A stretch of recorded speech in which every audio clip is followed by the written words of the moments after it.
ಸೆಂಟಿಮೀಟರ್ಗೆ 1 metre ಅಂತ ಲೆಕ್ಕ ಇಟ್ಕೋಬೇಕಾಗುತ್ತೆ. ನೀವು 1/4 ಮೀಟ್ರು ಅಂದರೆ ಈ ಕಡೆಯಿಂದ 25 ಸೆಂಟಿಮೀಟ್ರಿಗೆ 1/4 ಮೀಟ್ರು, 25 ಸೆಂಟಿಮೀಟ್ರಿಗೆ 1/4 ಮೀಟ್ರು ಅಂತ ತಿಳ್ಕೊಬೇಕು. ಕಾಣಿಸ್ತಾ ಇದೆಯಾ? 25 ಸೆಂಟಿಮೀಟ್ರಿಗೆ 1/4 ಮೀಟ್ರು, 50ಕ್ಕೆ ಅರ್ಧ ಮೀಟ್ರು, 100ಕ್ಕೆ 1 ಮೀಟ್ರು, 75ಕ್ಕೆ 3/4 ಮೀಟ್ರು. ಆಮೇಲೆ 80 ಸೆಂಟಿಮೀಟ್ರು ಅಂತೀವಲ್ಲ, ಇದೇನೆ 80, 85, 90 ಈ ಥರ ಕೇಳ್ತೀವಲ್ಲ, ಈ ರೀತಿ ಸೆಂಟಿಮೀಟ್ರಲ್ಲಿ ನೀವು ಅಳತೆ ಮಾಡಬೇಕಾಗುತ್ತೆ. ಈ ಕಡೆ ಅಳತೆ ಮಾಡಬಾರ್ದು. ಇದೇನಿದ್ರು ಬ್ಲೌಸ್ ಅಳತೆಗೆ ತೊಗೊಳಕ್ಕೆ ಮಾತ್ರ ಇದು ನಿಮಗೆ ಅಳತೆ. ಇದು ಇಷ್ಟು ಇಂಚು, 8 ಇಂಚು, 9 ಇಂಚು, 30 ಇಂಚು, 20 ಇಂಚು ಅಂತ ಈಗ ಅಳತೆ ತೊಗೋಬೇಕು ಈ ಟೇಪಲ್ಲಿ. ಹಾಗಾಗಿ ಈ ಅಳತೆ ಇದೀಗಿರುತ್ತೆ. ಇದು ಟೇಪ್ ಮುಖ್ಯವಾಗಿ ಬೇಕು ಟೈಲರಿಂಗ್ ಇದರಲ್ಲಿ. ಆಮೇಲೆ ಬಂದ್ಬಿಟ್ಟು ಕತ್ರಿ ಬೇಕು. ಕತ್ರಿನ ಸ್ವಲ್ಪ ಚೆನ್ನಾಗಿರೋದು ತೊಗೊಳ್ಳಿ. ಈಗೆಲ್ಲ ಚೆನ್ನಾಗಿರೋ ಕತ್ರಿಗಳೆಲ್ಲ ಬರ್ತಾಯಿದೆ. ಕತ್ರಿ ಬೇಕಾಗುತ್ತೆ ನಾವು ಕಟಿಂಗ್ ಮಾಡೋದಕ್ಕೆ. ಯಾಕೆಂದರೆ 2 ಕತ್ರಿ ತೊಗೊಳ್ಳಿ, ಒಂದು ಚಿಕ್ಕದು ಒಂದು ದೊಡ್ಡದು ತೊಗೊಂಡ್ರು ಮಾಡಿಸಿ.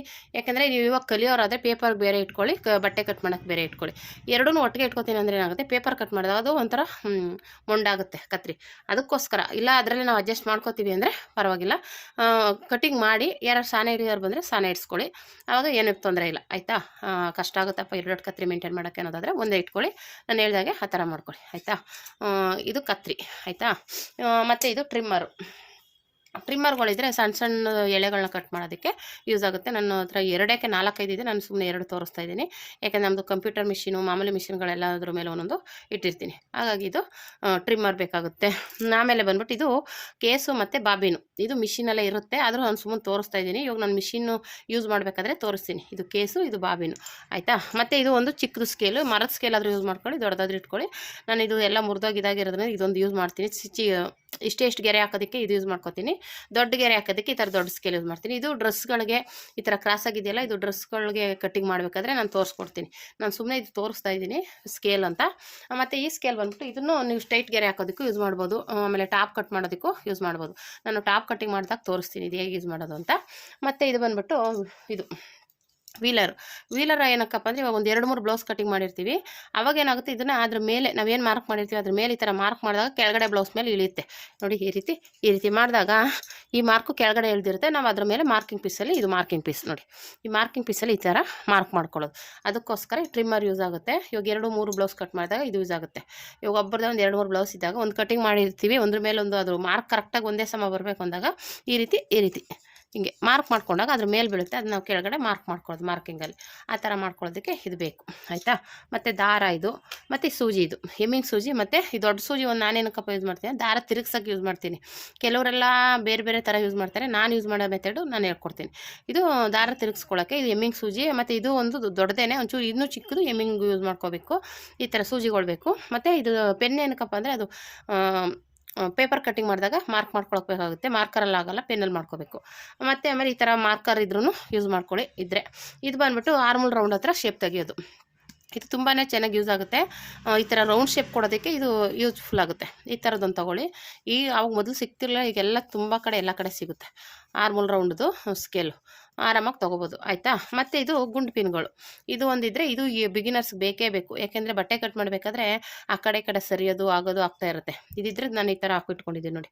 ಒಂದು ಇದು ಬಟ್ಟೆ ಉಜ್ಜೋ ಇದರಲ್ಲಿ ಹಾಕ್ಬಿಟ್ಟು ಒಂದು ಡಬ್ಬದಲ್ಲಿ ಇದರಲ್ಲಿ ಹಿಂಗೆ ಚುಚ್ಚಿ ಇಟ್ಕೊಂಡಿದ್ದೀನಿ. ಬೇಕಂದರೆ ನೀವು ಈ ಥರ ಐಡಿಯಾ ಮಾಡಿ ಇಟ್ಕೋಬೋದು. ಈ ಥರದ್ದು 1-2 ತೊಗೊಂಡ್ರೆ ಆರಾಮಾಗಿ ಇಟ್ಕೋಬೋದು. ಆಯಿತಾ? ಮಾಮೂಲಿ ದಾರ ಇದು. ಮತ್ತು ಇದು ಅಷ್ಟೇ ಮಾರ್ಕಿಂಗ್ ಪೀಸು. ಇದು ಕತ್ರಿ. ಒಂದು ಬುಕ್ ಇಟ್ಕೊಳ್ಳಿ.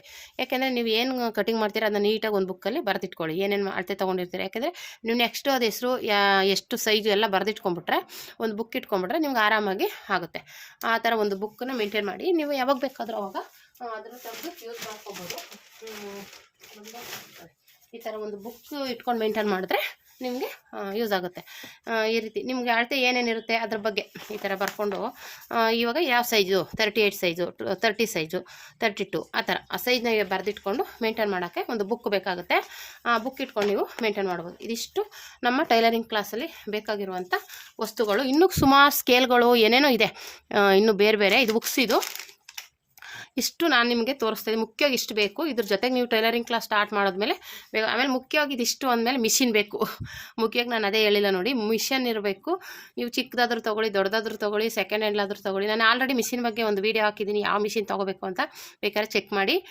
3-in-1 ಮಿಷಿನ್ ಅಂತ, ಅದನ್ನು ತೊಗೊಂಡ್ರೆ ಬಿಗಿನರ್ಸ್ಗೆ ತುಂಬಾ ಒಳ್ಳೆಯದು, ಯೂಸ್ಫುಲ್ ಆಗುತ್ತೆ. ನೀವು ಜೊತೆಗೆ ಫಾಲ್ಸು ಜಿಗ್ಜಾಗು ಮಾಡ್ಕೋಬೋದು, ಓವರ್ಲಾಕ್ ಮಾಡ್ಕೋಬೋದು, ಸ್ಟಿಚಿಂಗ್ ಮಾಡ್ಬೋದು, 3 ಮಾಡ್ಬೋದು. ಅದಕ್ಕೋಸ್ಕರ ಆ ಮಿಷಿನ್ನ ಬೇಕಾದರೆ ತೊಗೊಳ್ಳಿ. ಅದನ್ನು ನೀವು ಅಕಸ್ಮಾತ್ ಇವಾಗ ಕಲ್ತಾದ್ಮೇಲೆ ಅದರಲ್ಲಿ ಜಾಸ್ತಿ ಕೆಲಸ ಮಾಡೋಕ್ಕಾಗಲ್ಲಪ್ಪ ಅಂದಾಗ ನೀವು ಅದನ್ನು ಜಿಗ್ಜಾಗ್ಗೆ ಓರ್ಲಾಕೆ ಇಟ್ಕೊಂಡ್ಬಿಟ್ಟು ಬೇರೆ ಮಿಷಿನ ಸ್ಟಿಚಿಂಗ್ ತೊಗೋಬೋದು, ಆರಾಮಾಗಿ ಮಾಡ್ಕೋಬೋದು. ಇವಾಗ ಕಲಿಯೋವರೆಗೂ ಅದರಲ್ಲಿ 3 ಥರನೂ ಮಾಡ್ಕೋಬೋದು. ಯಾಕಂದರೆ ನೀವು ಜಾಸ್ತಿ ಹೊಲಿಯಲ್ಲ, ಕಮ್ಮಿ ಕಮ್ಮಿ ಹೊಲಿತೀರಲ್ವ, ಅಡ್ಜಸ್ಟ್ ಆಗುತ್ತೆ. ಆಮೇಲೆ ಬೇಕಂದರೆ ಜಾಸ್ತಿ ಹೊಲಿಯೋಂಥ ಟೈಮಲ್ಲಿ ದೊಡ್ಡ ಮಿಷಿನ್ ತೊಗೊಂಬಿಡಿ, ಅದನ್ನು ಜಿಗ್ಜಾಗು ಮತ್ತು ಓರ್ಲಾಕಿಗೆ ಇಟ್ಕೊಳ್ಳಿ, ಯೂಸ್ ಆಗುತ್ತೆ. ಆ ಥರ ಮಾಡ್ಕೊಳ್ಳಿ.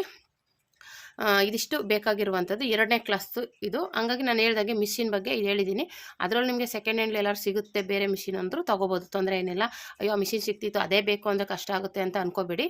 ನಿಮ್ಗೆ ಯಾವ ಮಿಷಿನ್ ಯೂಸ್ ಆಗುತ್ತೆ ನಿಮ್ಮ ಅಮೌಂಟ್ ಅನುಸಾರ ಯಾವ್ದು ಬೇಕು ಅದು ತೊಗೊಳ್ಳಿ. ನನ್ನ ಸಜೆಷನ್ ಅದು ಹೇಳಿದೆ.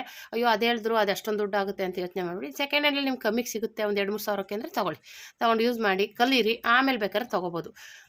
ಅದು ನಿಮ್ಮ ಬಜೆಟ್ ಮೇಲೆ ಹೇಳ್ಬೇಕು. ಇವಾಗ ನಾವು ಇಂಥದ್ದೇ ತೊಗೊಳ್ಳಿ ಅಂಥದ್ದೇ ತೊಗೊಳ್ಳಿ ಅಂತ ಹೇಳೋಕ್ಕಾಗಲ್ಲ.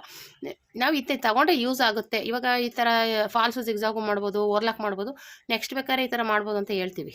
ಅದು ನಿಮಗೆ ಅನ್ವಯಿಸಿದ್ದು. ನೋಡಿ, ಟ್ರೈ ಮಾಡಿ, ಹೇಗೆ ಬಂತು ಅಂತ ಇದು ಮಾಡಿ. ನಮ್ಮ ವಿಡಿಯೋ ಇಷ್ಟ ಆದರೆ ಒಂದು ಲೈಕ್ ಮಾಡಿ, ಕಮೆಂಟ್ ಮಾಡಿ, ಸಬ್ಸ್ಕ್ರೈಬ್ ಮಾಡಿ. ನೆಕ್ಸ್ಟ್ ವೀಡಿಯೋದಲ್ಲಿ ಇನ್ನೂ ಹಂಗೆ ಸ್ಟೆಪ್ ಬೈ ಸ್ಟೆಪ್ ಹೇಳ್ಕೊಡ್ತಾ ಹೋಗ್ತೀನಿ.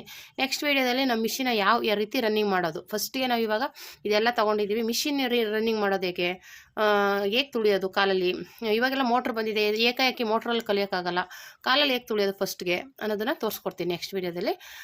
ನನ್ನ ವೀಡಿಯೋ ಇಷ್ಟ ಆದರೆ ಲೈಕ್ ಮಾಡಿ, ಕಮೆಂಟ್ ಮಾಡಿ. Thank you for watching friends.